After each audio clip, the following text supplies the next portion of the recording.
Bonjour mon frère, bonjour ma sœur, nous sommes aujourd'hui encore ensemble en ce 8 octobre pour partager un moment ensemble de la foi. La foi. Et on va prendre Romains chapitre 10 verset 8 aujourd'hui qui nous dit « La parole est près de toi, dans ta bouche et dans ton cœur. Or, c'est la parole de la foi que nous prêchons. » Et le titre de la méditation d'aujourd'hui est « Le domaine de la foi ». Entrer dans ce domaine de la foi est la chose la plus merveilleuse qui pourrait se passer dans votre vie. Votre intellect ou votre intelligence vous combattra toujours. Et vos sens physiques s'opposeront à vous à chaque pas. Ils vous combattront pour vous empêcher d'entrer dans ce domaine. Si l'intelligence naturelle n'est pas renouvelée par la parole, ou si elle est seulement partiellement renouvelée par la parole, elle essayera de vous retenir dans le domaine naturel. Mais il y a un domaine spirituel qu'il nous faut entrer, où l'on pense différemment que dans le passé. On parle différemment qu'auparavant. En fin de compte, ce qui nous vainc, ce sont les faux raisonnements, des fausses croyances et des fausses déclarations. Ce qui nous fait triompher, ce sont de bons raisonnements, de bonnes croyances et de bonnes déclarations. Or, si vos paroles sont erronées, c'est parce que vos croyances sont erronées. Si vos croyances sont erronées, c'est parce que vos pensées sont erronées. Toutes les trois vont ensemble. Si vos déclarations sont bonnes, c'est parce que votre croyance est bonne. Si vos croyances sont bonnes, c'est parce que vos pensées sont bonnes. Et si vos pensées sont bonnes, c'est parce qu'elles sont en accord avec la parole de Dieu. Si vos pensées sont erronées, c'est parce que vos pensées ne sont pas en accord avec la parole de Dieu. Osez avoir la pensée de Dieu. Vous savez, mon frère, ma sœur, il y a beaucoup de raisonnements religieux que nous avons, où l'on dit que Dieu a donné l'intelligence aux médecins. Je voudrais vous dire que je suis complètement pas d'accord avec ce qui est dit là. Pourquoi, mon frère, ma sœur? Pourquoi, bibliquement parlant, le pasteur Salvatore est contre cette pensée religieuse qui nous dit que Dieu a donné l'intelligence aux médecins? Premièrement, mon frère, ma sœur, parce que la Bible me dit que Jésus est mort pour nos meurtrissures. Deuxièmement, la Bible nous dit qu'il y avait une femme aux pertes de sang et qui avait dépensé tout son argent auprès des médecins. Elle s'était complètement dépouillée pour avoir sa guérison et la Bible nous dit que plus le temps passait, plus elle allait de mal en pis. Et donc, vous voyez, mon frère, ma sœur, quand nous nous accordons avec des enseignements religieux ou des pensées religieuses, quand nous ne sondons pas la parole de Dieu et où nous ne scrutons pas cette parole pour savoir si ce qui nous est dit, ce qui nous est enseigné est conforme à ce que la parole de Dieu dit. Vous croyez sincèrement que Dieu aurait donné l'intelligence aux médecins, alors que la Bible nous dit qu'il nous a envoyé son Fils pour que nous soyons guéris? La Bible relate de miracles prodigieux. Jamais la Bible nous relate qu'un médecin ait fait un miracle. Nous voyons cette histoire de Naaman. Naaman qui, à un moment donné, va trouver le prophète de Dieu. Naaman n'était pas une petite personne. Naaman était une personne en autorité. Naaman savait qu'il était malade. Il savait qu'il était lépreux. Qui avait diagnostiqué ça? Certainement des médecins. Certainement des gens qui connaissaient une certaine science. Lui ont dit, tu es lépreux. Mais nous voyons que quand cette petite fille a dit, je sais que là-bas en Israël, il y a un homme qui peut te guérir. Il connaît Dieu. Et nous connaissons cette histoire où quand il a été vers le prophète de Dieu n'a même pas voulu parler avec Naaman. Il a envoyé son serviteur lui dire, l'homme de Dieu te dit de te jeter cette fois dans le Jourdain et tu seras assaini. Trouvez-moi un passage où la Bible nous dit, va voir ton médecin. Aujourd'hui, nous avons la facilité que dès que nous avons quelque chose, nous téléphonons au médecin. Ou nous avons quelque chose, nous allons en pharmacie, ou nous allons dans notre boîte en pharmacie. Maintenant, nous avons plus des réserves de médicaments. Mais avons-nous une réserve de foi? Ne pouvons-nous pas puiser sur le Dieu créateur qui nous a créés, qui nous a façonnés quand nous étions dans le ventre de notre mère? La Bible nous dit. Vous croyez que celui qui a créé l'oreille, la Bible nous dit, vous croyez qu'il n'entend pas? Celui qui a créé la bouche, vous croyez qu'il ne parle pas? On voit qu'aujourd'hui même la religion s'est pliée aux pensées mondaines, aux pensées humaines. Quand nous entendons aujourd'hui certains pasteurs envoyer leurs fidèles chez un psychiatre, chez un psychologue, vous croyez que c'est la pensée de Dieu, ça? La Bible ne dit-elle pas que c'est le berger qui prend soin de ses brebis? Le berger qui peut être, dans un premier cas, le bon berger, Jésus. Jésus, vous croyez qu'aujourd'hui, il n'est pas autosuffisant à guérir les blessures qu'il y a dans l'âme? Dieu qui a créé notre corps, vous croyez que ce n'est pas le plus grand des médecins? Nous avons facile à courir aujourd'hui dans des méthodes faciles, entre guillemets. Mais la Bible nous prouve le contraire. Que cette femme à la perte de sang allait de mal en pis. Et que non seulement elle allait de mal en pis, mon frère, ma sœur, mais elle a dépensé tout son argent. Avons-nous une réelle foi en Dieu? N'avons-nous pas plus une foi en ce que certains religieux nous disent, certains religieux qui sont à côté de la plaque, que plutôt comme Karine et moi qui sommes en train de vous annoncer la véritable foi? Comme nous l'avons dit ces jours passés, la Bible nous dit que sans la foi, il est impossible de croire en Dieu. Nous avons foi en des médicaments, mais n'avons-nous pas foi en celui qui a créé le corps? Celui qui connaît le corps mieux que l'être humain? Que sont les médecins?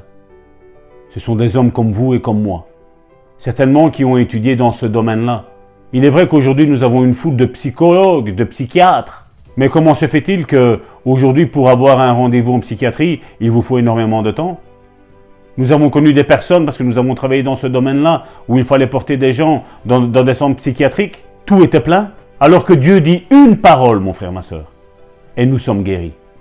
La Bible nous dit même ici, on l'a vu, que la parole de guérison est proche de nous, elle est dans notre bouche.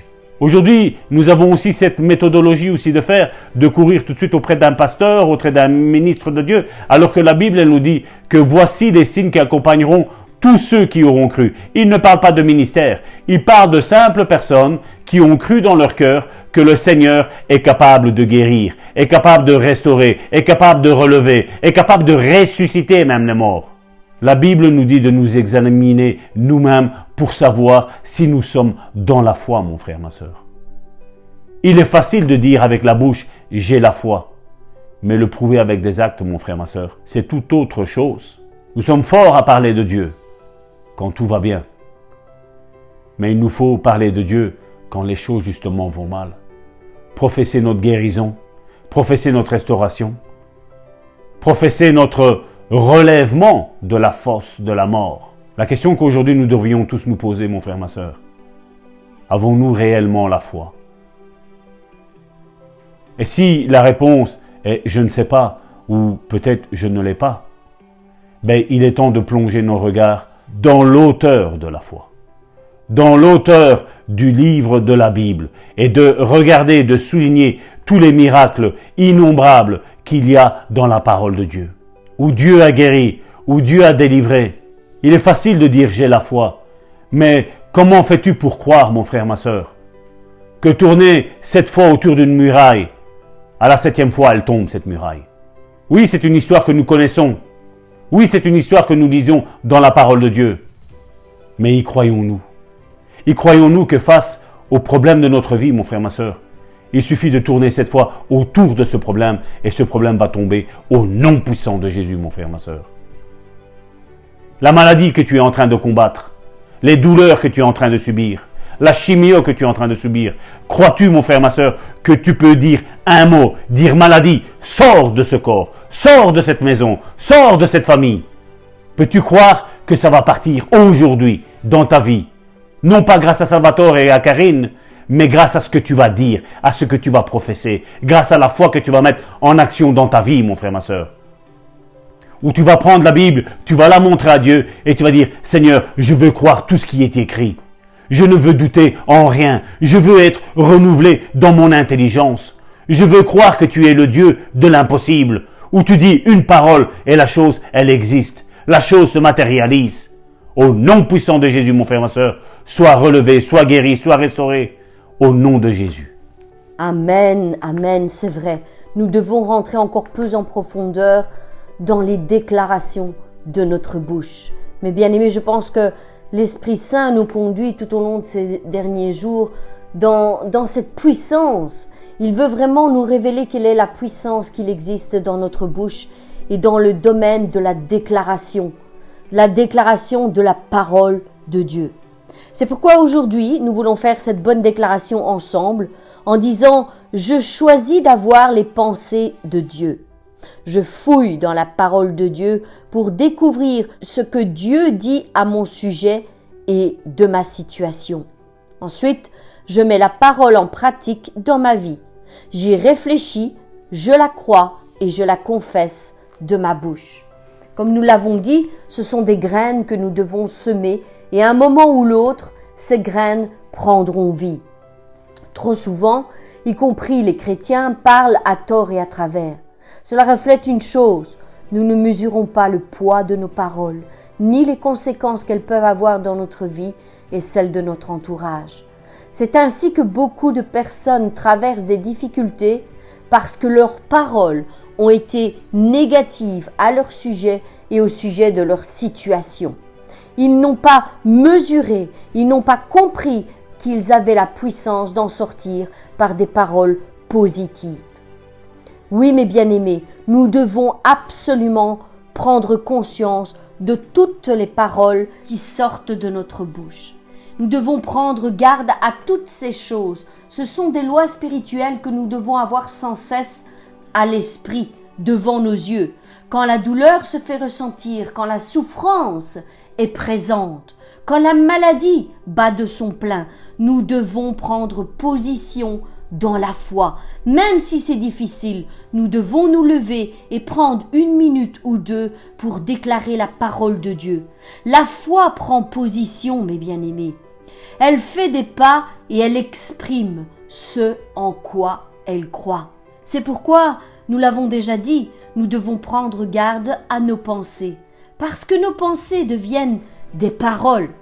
Nous devons prendre garde à nos paroles, parce que nos paroles deviennent nos actes. Nous devons prendre aussi garde à nos actes, parce qu'ils deviendront des habitudes.